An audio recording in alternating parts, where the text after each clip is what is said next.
What's up, guys? Today we're going to be breaking down the house rich, cash poor epidemic.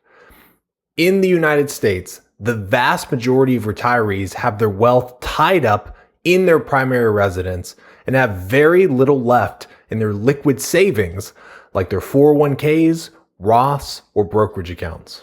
And part of the problem is we have financial gurus like Dave Ramsey preaching that you need to pay off your home early to optimize your wealth. If you are someone who owns a home, has a mortgage, and is actively looking for how to optimize and build your wealth, I promise you don't want to miss today's episode. Welcome back, guys. Be sure to hit that like and subscribe button if you like today's content. And of course, if you need help with your own financial plan, reach out to us at www.modernwealth.com. That's modern spelled with no vowels, wealth.com. So a little background on this. So early on in my career as a financial planner, I worked almost exclusively with retirees, people well over the age of 60. And above and beyond, the most common issue that would pop up is having on paper a net worth well over $1 million, but having the vast majority of that wealth tied off in the paid off primary residence. Now, yes, not having a mortgage reduces your monthly bills, and that's great. But the problem is these folks would oftentimes have very little savings for anything else because they spent years putting all their extra savings into paying off that home as quickly as possible. And so fast forward to today, and I see a lot of folks who are maybe in their 30s and 40s in their prime earning years working to build wealth and falling into the same trap. So why is this happening? Well, part of the reason, as I mentioned earlier, are folks like Dave Ramsey. Dave Ramsey, if you are not familiar with his work and teachings, is perhaps most famous for his 7 baby steps. His 7 baby steps are a guideline for how to build wealth from nothing. Now, one of the final steps of this process is to pay off your home early and as quickly as possible. Now, don't get me wrong. I think for someone with zero savings, a credit card spending problem, and lots of credit card debt, following the advice of Dave Ramsey can actually be life-changing and a good thing.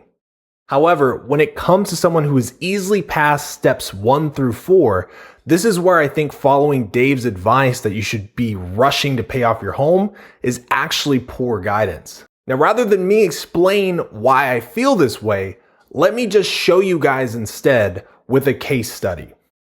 So this is Homer and Marge Sample. They're married, they don't have kids, they just bought a home and now have a $500,000 mortgage at 6% and principal and interest payments of $2,998 a month. They're now spending in total around $9,000 a month, but they have a combined $250,000 in gross income.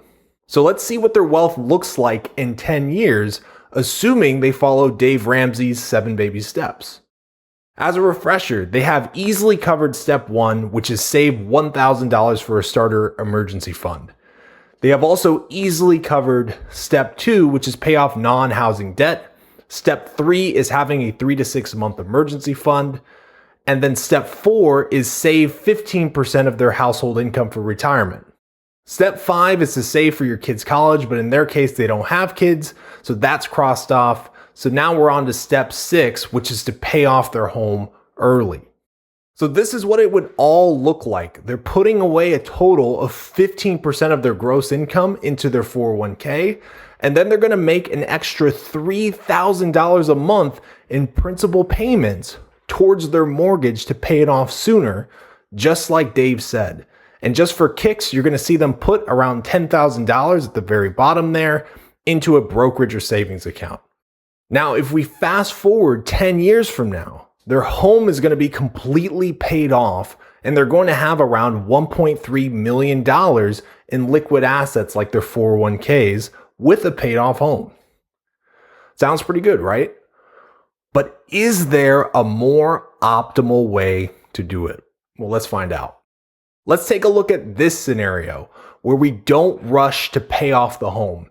And instead, we max out our 401ks, we max out contributing to a Roth IRA, And we also put in $8,000 each into the mega backdoor Roth plan that their employers have.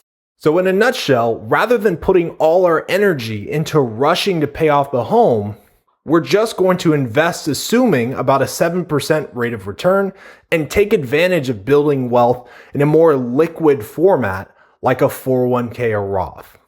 If we fast forward 10 years from now under this scenario, we're not going to have our home paid off, but we're going to have around 1.85 million in total liquid assets saved, with about 442,000 of that being in completely tax-free Roth dollars. And our net worth is actually going to be higher, with a net worth of around 2.4 million instead of 2.2. Now, I know someone is out there, perhaps Dave Ramsey himself, and he's saying, well, you moron, now that the home is paid off, now this couple can really start saving. That's where they'll come out on top. Well, again, the data doesn't suggest that.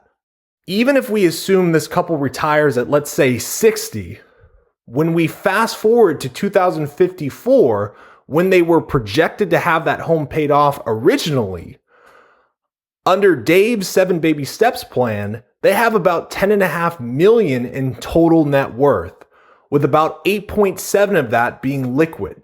Whereas under our plan, where we simply paid off that mortgage over that 30-year span, they end up with a total net worth of 12.2 million, with about 10.5 million of that being in liquid assets.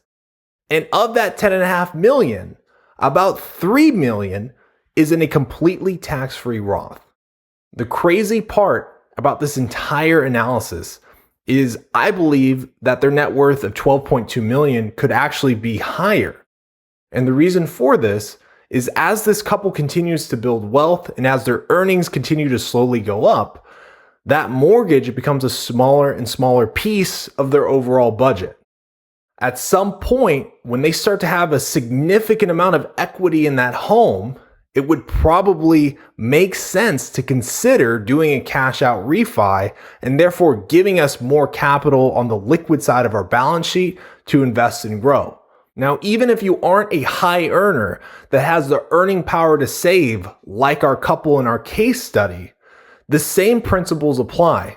Because as I mentioned earlier, it is not uncommon to have a retiree with a balance sheet that shows a primary home paid off worth $700,000, $30K in checking, and then $280,000 in their 401k. Yes, they're technically a millionaire, but poor balance sheet management, perhaps from not taking advantage of doing cash out refis when rates were low, not putting money in their Roths and investing, among other things, has put them in this place where very little of that $1 million is accessible to them. Finally, if you're someone who has paid off your home and you've worked really hard to pay it off, right? Because I already know someone is going to be in the comments who has paid off their home and they're very proud of that fact and they're going to come after me. And what I want to tell you in advance is good for you. You should be proud of that. If that's what makes you happy, go for it. If paying off your home is your number one goal, and it would give you peace of mind to do that, then go for it. But if we're trying to answer what is the most optimal way to build wealth, what's going to give us the largest dollar amount at the end of this analysis, then the numbers speak for themselves. Well, there you have it, guys. I hope you enjoyed today's content. Be sure to like and subscribe if you like today's episode. I will see you next time.